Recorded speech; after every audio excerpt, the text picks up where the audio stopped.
Hello. Not You're too looking bad. you're looking well. How are you coping with the lockdown? It's okay. I mean, as I say, I'm lucky to be married, so I've got some support.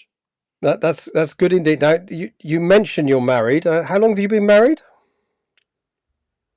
Uh, about 14 months. 14 months. So it's not too late, I don't think, to say congratulations. By the way. No, not the first time, of course, but Well, anyway, we're not here to talk about your new no, no, partner, no. but it's lovely that you're settled and at least have company in these Yeah, yeah, yeah, no, quite difficult it's times. great. Good. I'm very happy. Now, we're going to talk today a bit about knowledge, about powerful Yeah, knowledge, about curriculum issues. And I just want to start off with something which could open up all sorts of nests of vipers or worms or whatever. And that is, what do you mean by the word knowledge? well, I mean, as with so many words like that, it's a contextual question because, in fact, uh, I have some knowledge which enables me to bake a loaf or something like that. But in fact, that's a very particular notion of knowledge. I have some knowledge that, in fact, I know the name of the street I live in, you know, and so you can't ask, there's no general thing about knowledge, but um, what I mean, I think I'd rather talk about knowledge in education, and that in fact, and that in a sense is embodied by the curriculum, because the curriculum, in a sense, whether it's a curriculum, a national curriculum or curriculum at school, it actually says this is the worthwhile knowledge that we want our students to have by the time they leave. And sadly, very often they don't. And so I'm interested in that notion of knowledge, the knowledge that can be accessible to kids going through school.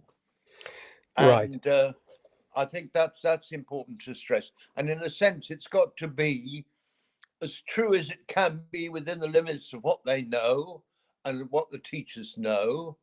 And that's really important, that notion of truth. Because in fact, if you're actually not actually telling it as you know, then in a sense, you're not being a teacher. Right. You see, it's a very simple answer to a very simple question, and already we've opened up all sorts of ideas. Truth for being one of them. Look, I'm going to plug away at this a bit more. Perhaps you're making the emphasis on what is taught at school, perhaps more sacred than the profane knowledge that the everyday knowledge we get in our own lives. So perhaps that's it. Powerful knowledge, then.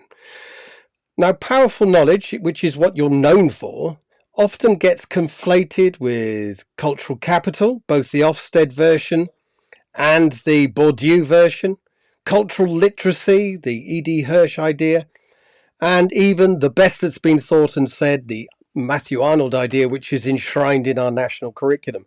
Now, are all these things basically the same, or are you sort of ploughing a different furrow? I think I'm.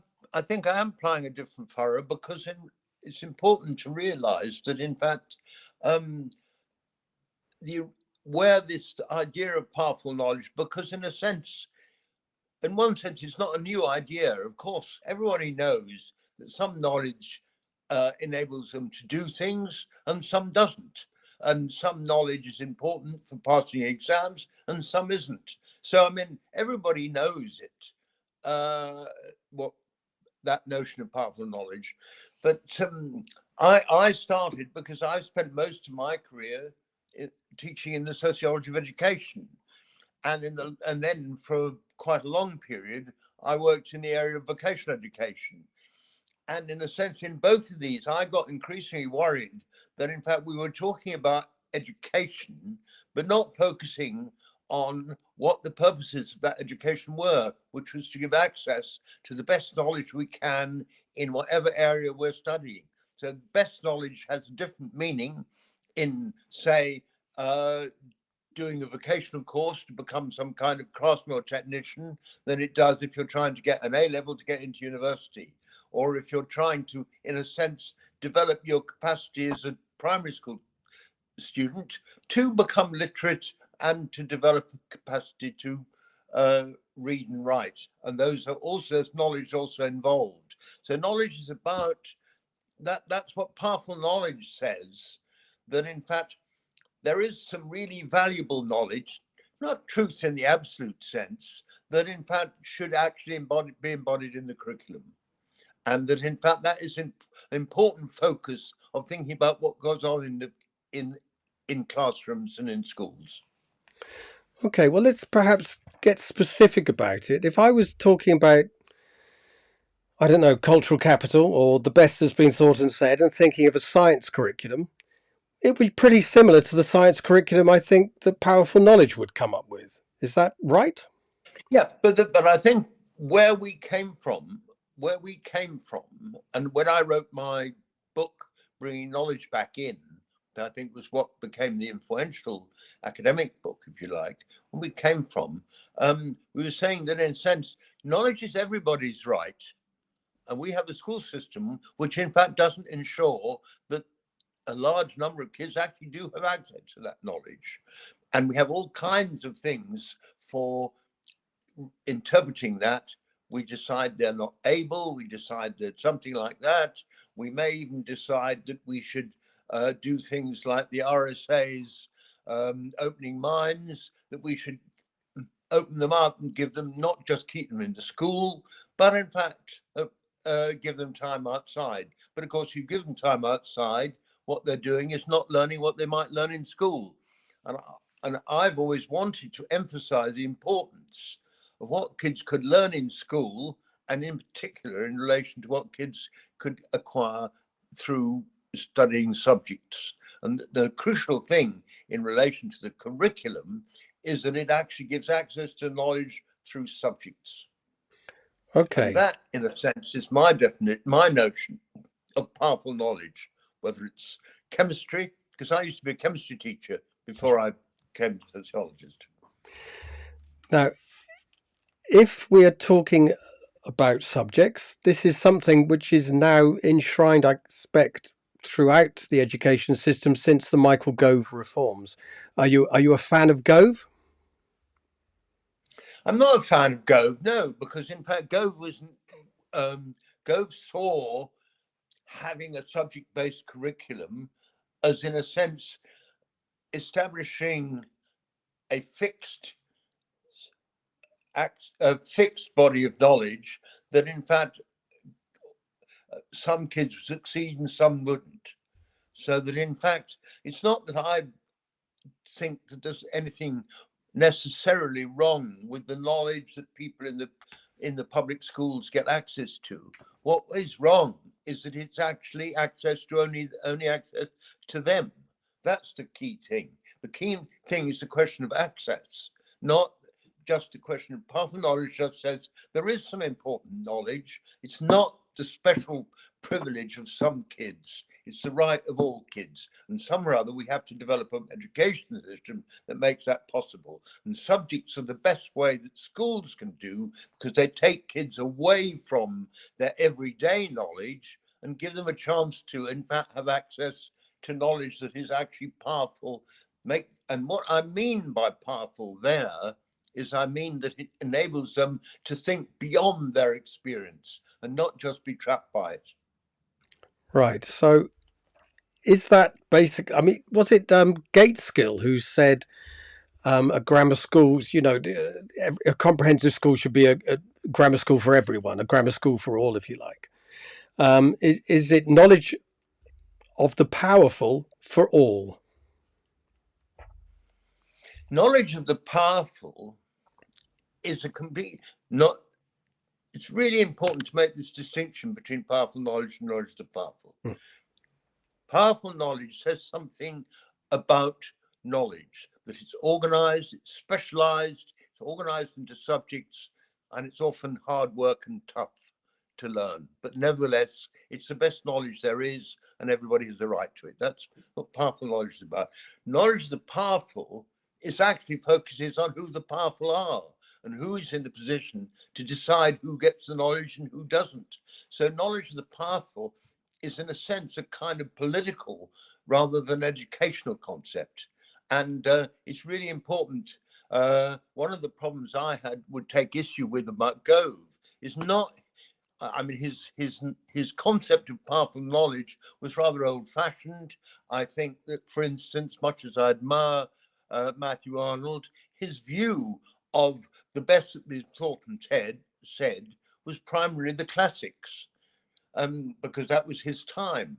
Now, the classics is no basis for powerful knowledge in our time, even if it was them. So, in fact, what Gove didn't want to do, because after all, he was Secretary of State of a Conservative government. What he didn't want to do was to, in fact, recognize that if you want a curriculum based upon powerful knowledge, then you've got to have the resources to be able to do it. You've got to have the resources, the highly qualified teachers. You've got to have the resources in the labs and studios and things like that, the land for PE and all kinds of things that is, in fact, only in a very few schools. There's an enormous difference, for instance, between the per pupil funding of the average state school and the per pupil funding of the public schools, where the parents pay £35,000 a year for their pupils, their children, to be at school. Is it perhaps, I don't know whether to go with this idea. Would you abolish public schools, by the way? Well, I was at one, and in a sense, I wasn't unhappy there.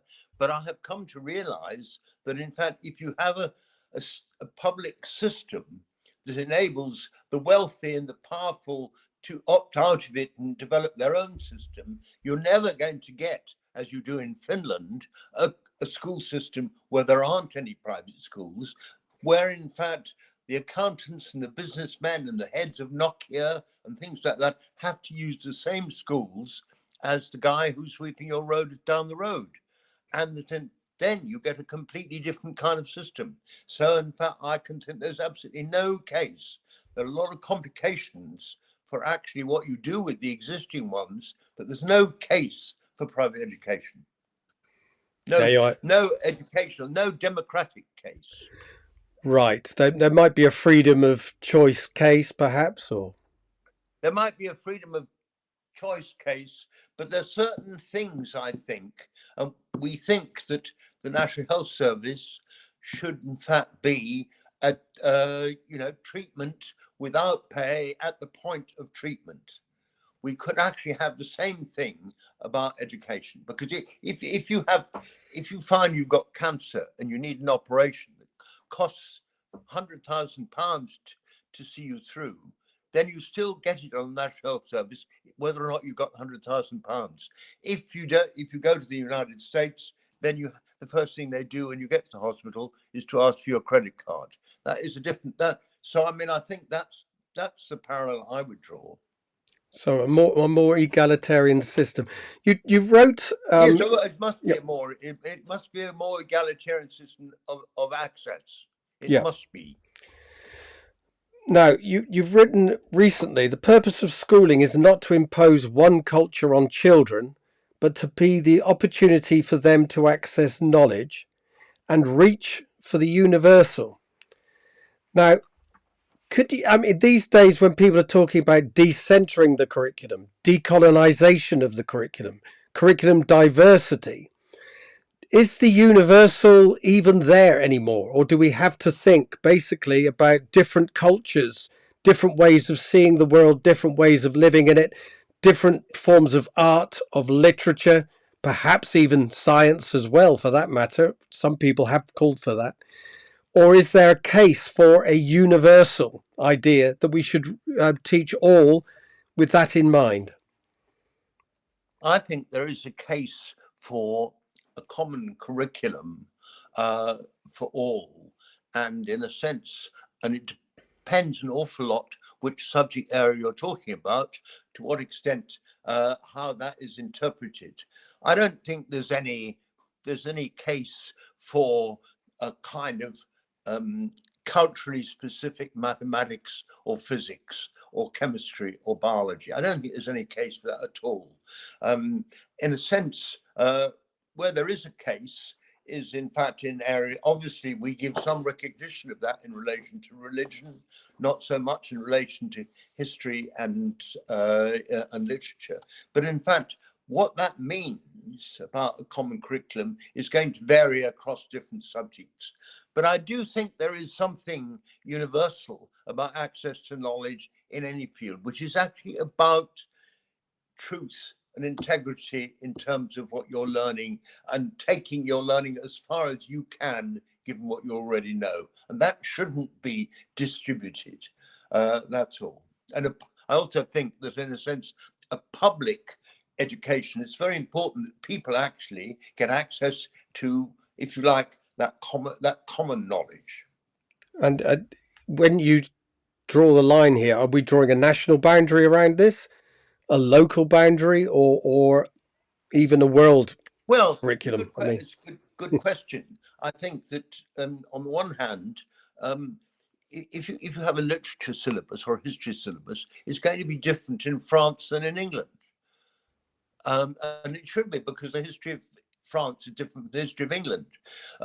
So I mean, and the literatures of France are different from the literatures of England. And similarly in truth, the difference in relation to Scotland. So it's going to have those boundaries. The other boundaries that it's going to have is in relation to the school, that in fact the school will be in part local, and the school will have to interpret that curriculum, that common curriculum, in relation to where it's at and who its students are and so forth. And so, I mean, I think that there are both those things. Now, obviously, in But terms of... Go on. Sorry. No, go on. No, go on. No. I just think that that the issue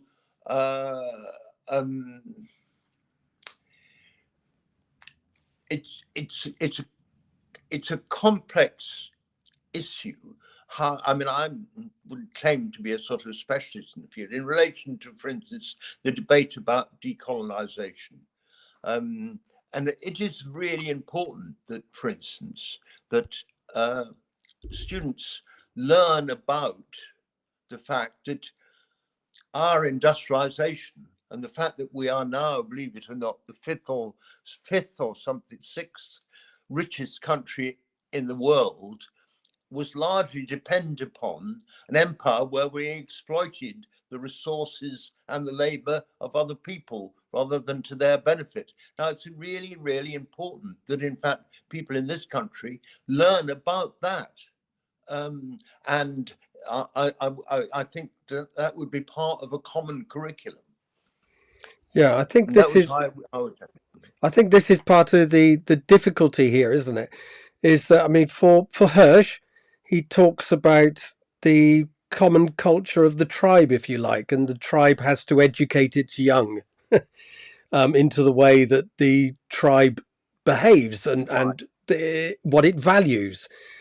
Now, if the tribe is clearly something that's static and stays the same year upon year, never does it move out of its area or invade other areas or bring people into it, then it's it's an easier thing to talk about than one that has more movement, that does invade other countries, that does allow immigration from people from other tribes, and I'm using Hirschian terms here.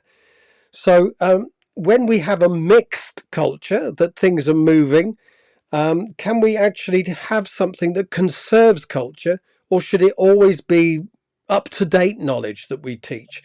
And this... Well, I think first of all, there's no neat answer to those kind of issues. I mean, take the example that always comes home to me is I spent a lot of time in the 90s working in South Africa.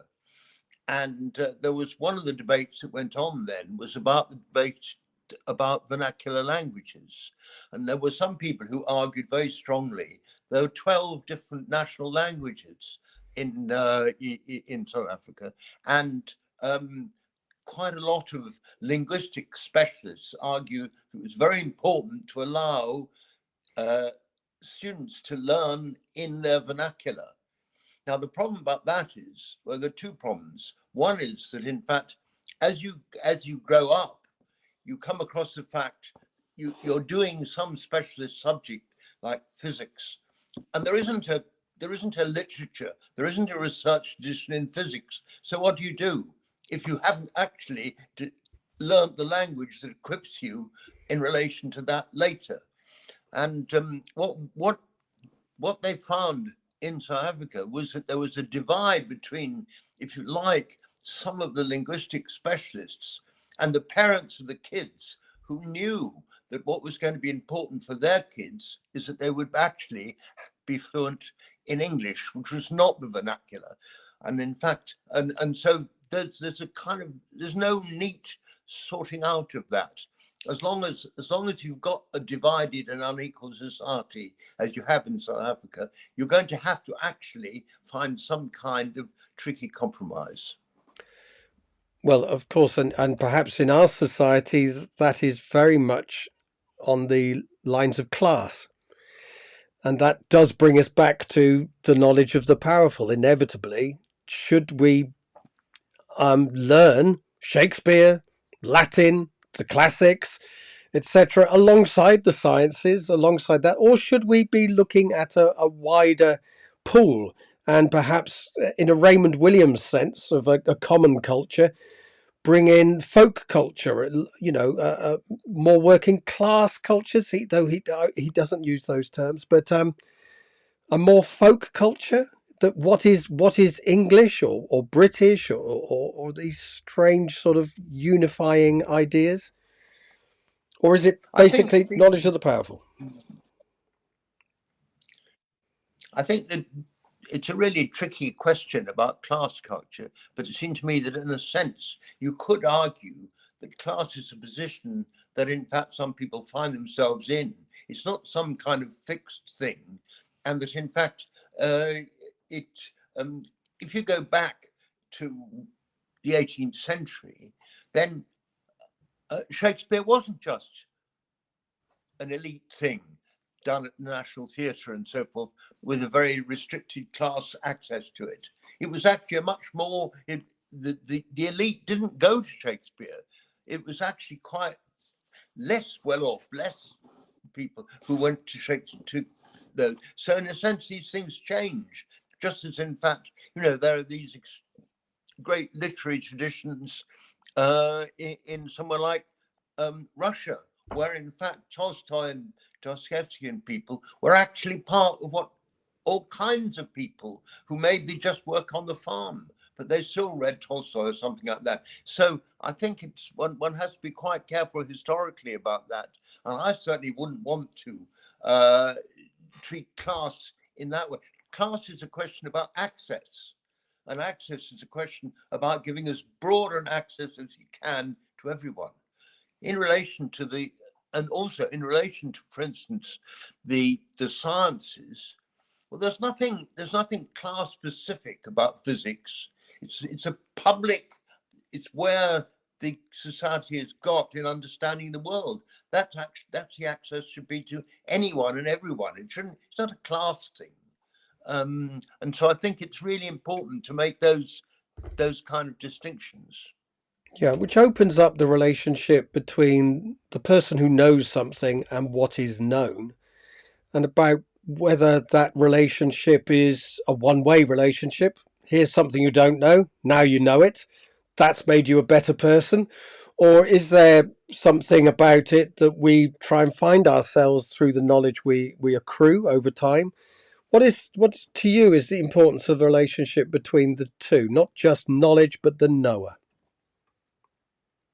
Well, the knower is I mean, we're all students about something and knowledge about other things, and it's a question of the context we're in. which of the things that we're a knower about we want to become more of a knower about, and in a sense the things that we are a student about or not, and so forth. So I mean it's and also there's a question, if you happen to be somebody who knows quite a lot, who's actually had that's because they've had the opportunity to have access to that knowledge, and therefore the question is about the responsibility to those who don't. And the responsibility involves, one, the question I mentioned before, access, and the other, equally important, is the question of respect. That in a sense, it's really important, if you're going to encourage people to want to know more, to actually respect who they are, regardless of what they know. And that's an important part of pedagogy. How much should I alter the curriculum to reflect the knower in front of me? I mean, some people argue for complete personalization, for example. Other people The curriculum shouldn't reflect the knower at all. The curriculum is something that knowers have access to. That's what they go to school. We have schools to give people access to something. We don't. If you were affecting in the knower, you wouldn't need schools, because they could just, in fact, I mean, centuries earlier, knower pupils, young people were growing up. They were developing knowledge, and in fact, they were in a kind of way knowers, but they didn't actually. There was no specialization. Specialization is the absolutely crucial issue, I think.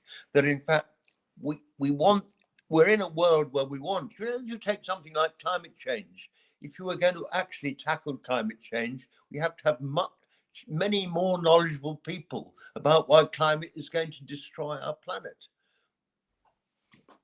And when it comes to choices of literature and history, I mean, you've mentioned about history earlier. Let's say the choices classically were the Nazis in history and the Tudors, let's say. And people sort of pushing it now, we should teach empire and colonialism to give a more rounded education, but also to reflect the fact that we have people of colour in the classroom who come from ex-colonies, etc., etc. Why am I here? Being the question for them, perhaps. Why am I in this classroom in this town at this precise minute? How did I get here? It's a question that Sundar Katwala put to me about his education, where he said in history he found he wasn't there at all. The knower wasn't reflected in the curriculum in history or in literature. Those important things, surely. They're very important things, but I think I think it relates to an issue that I've always felt was important too, and that is that in fact I have personal views about what people should know. I've got certain specialist knowledge as being a sociologist and a university professor, and I actually have to go to another group of specialists who know about things like what's best to teach kids history over the period of their growing up. And I mean, one of the best examples that I came across was an article about kids who were studying the 15th, 16th century, I think it was, 16th century, the time of the Reformation. And the teacher had got hold of some parish records, and the whole debate about the reform, switching backwards and forwards between Catholic and Anglican and so forth, that came out of the lived lives of people during that time. And so you got kids who were not necessarily academic, who were actually understanding what concepts like heresy.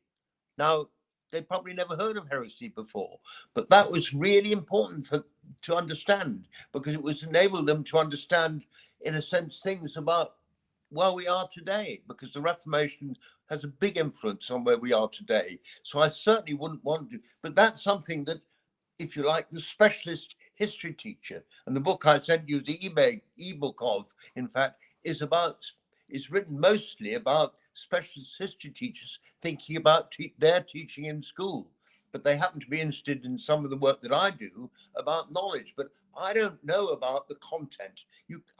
you couldn't put me into a biology class or into geography class and for me to have views about what they. All I know is that in fact, at whatever age pupils are, you want to give them the best access to biology or geography or whatever it may be that you can at the limits of how old they are and what they have known before. That's why I'm very keen, and I do think it's important to understand why subjects are important, because if you break subjects down, you have no boundaries between knowledge and so forth, then in fact, kids never really know what they know. They never really know whether they're progressing to know more knowledge. Yeah, one subject you know a lot about, of course, is the teaching of education. Now, is that a fraught area? I mean, it has been in the past, and certainly you've written about it before. What should be on the education curriculum at a university, teaching teachers how to teach? What should be central to the ITT curriculum, do you think? It's a very fraught and tricky subject, and obviously I have thought a lot about it. But on the whole, my role has been to I've worked on the assumption that it's important for teachers to have some access to the disciplines that inform our education system. And therefore, they came to classes of mine or lectures of mine, or I supervised students and so forth in the sociology of education. And that's a very particular part. And in a sense, it's part of, if you like, the educational knowledge that we want our teachers to have when they're going into the classroom. In the same way that, in fact, if you've got a qualified doctor, you don't want them to become biochemists or physiologists, but you want them to have studied biochemistry and physiology so that they can actually engage in their practice as doctors. And I want them to study philosophy, history, and psychology and sociology of education so they can actually better understand what it involves to be a teacher. Right. I mean, there's a lot of talk these days about people knowing things in pedagogy around. Sorry, my printer has suddenly started printing. I don't know quite why that is, but anyway, probably a new tome is being written as we speak. But in terms of pedagogy, we have a lot of movement now towards direct instruction in schools. That schools should be teaching various things around memory, so cognitive science approaches. Doug Lemoff, I think, is someone perhaps you've come across as well, and Rosenshine is all the rage now. In terms of pedagogy, the actual teaching of the knowledge, do you have anything to say on that? Is it something you don't mind at all, the way things are taught, or do you think that reflects very much on the philosophy of education of an institution and indeed the philosophy of knowledge?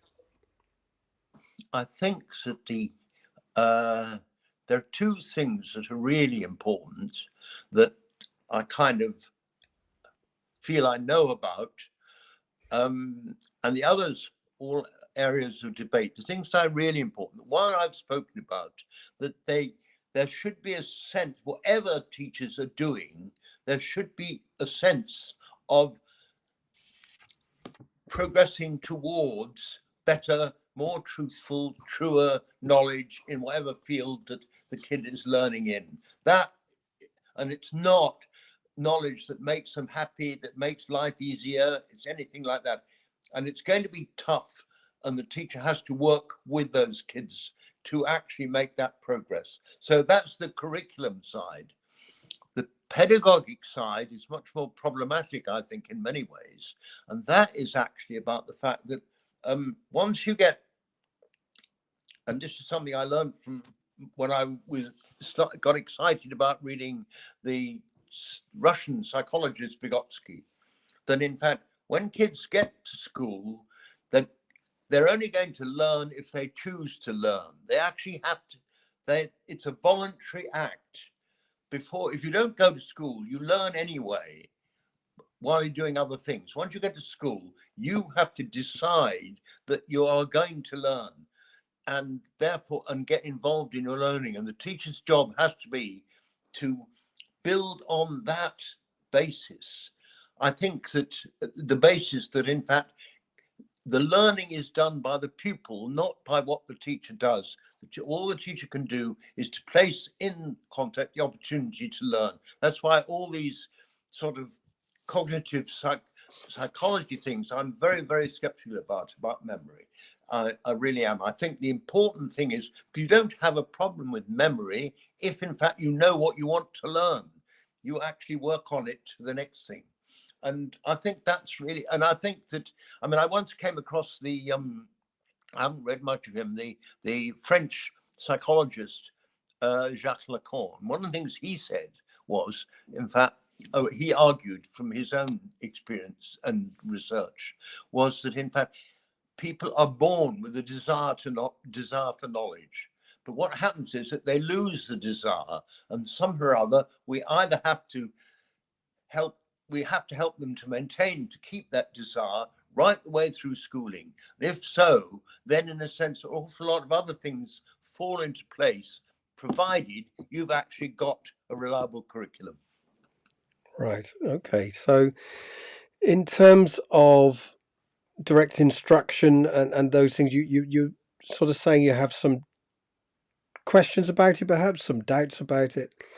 In terms of the philosophy of that idea, if I've got some knowledge, and I mean, it's almost a deficit model, perhaps, that the child hasn't got that knowledge. I think it's important for them to have this bit of knowledge, and it might be physics, it might be Shakespeare, it might be art, it might be music, whatever it is. And I need them to want that knowledge as well as teach it. How can I square that circle if they don't want to, if they don't care? If they really have no education in their family, Well, perhaps no respect towards it, are they just going to throw it back in my face? Goes back to that notion of desire. And the guy who the researcher who I most respect, actually contemporary one in this area, is a French guy, Bernard Charlot, and he focuses on the question that in fact students need to develop a relationship to the knowledge, and everything that a teacher does must be organized around two things. One is the reliability of the knowledge, and the second is the pupil developing a relationship to it, so that you don't just teach them about valency if you're teaching chemistry, but you enable them to see why valency matters to them. And that in fact, you have to work that through whatever subject that you're teaching. And I think that's the notion of desire I mentioned, a notion of developing a relationship to knowledge. Because once a pupil has got a relationship to knowledge, then the issues of memory and all those disappear.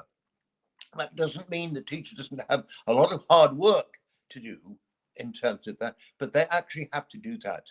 And I think another reason why I think subject teaching is so important is, and certainly this is from my own personal experience as well, and that is that in fact, if a teacher is excited and enthusiastic, whether it's literature or history or chemistry, then part of the communication they have with their pupils is that excitement, and that they are as interested in the pupil developing an exciting relationship to that knowledge as the one that they have. And in the end, what you want your pupils to do is to be as excited and as you are.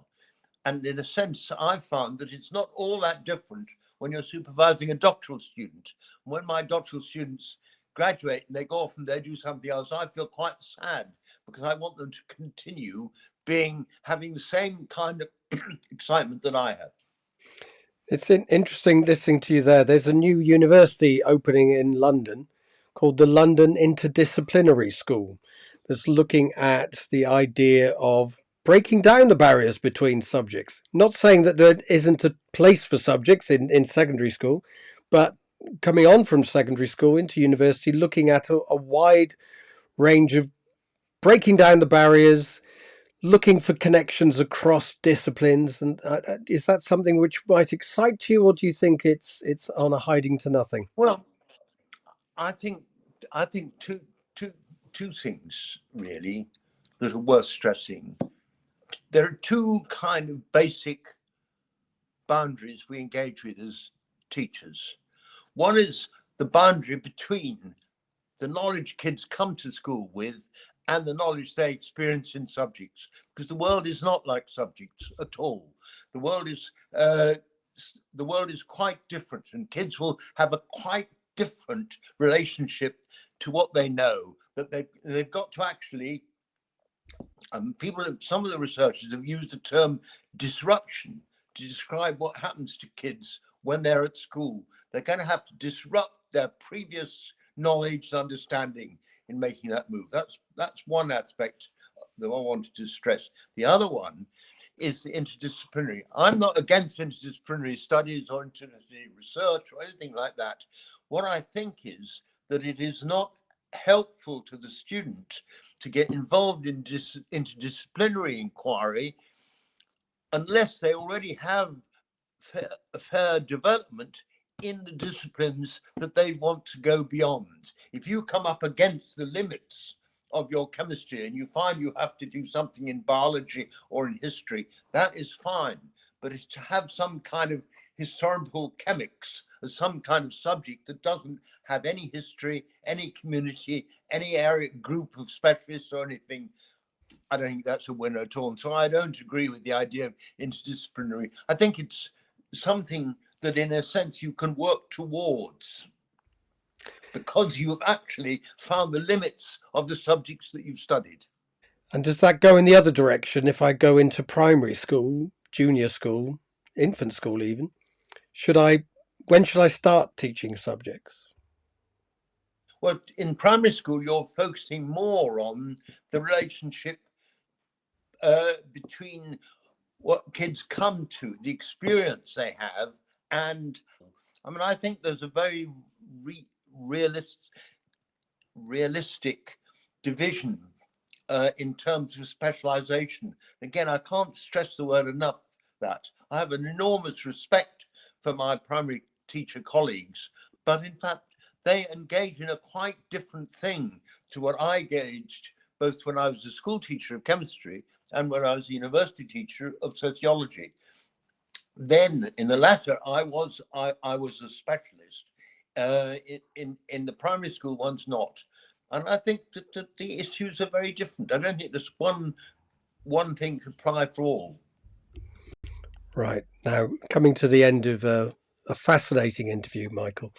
So I'm going to ask you one question. I'm going to give you the chance to be Education Secretary for one day only, but you can bring in as a policy or two, if you like, that will have to last forever. So if you had ultimate power, just one day, what would you bring in?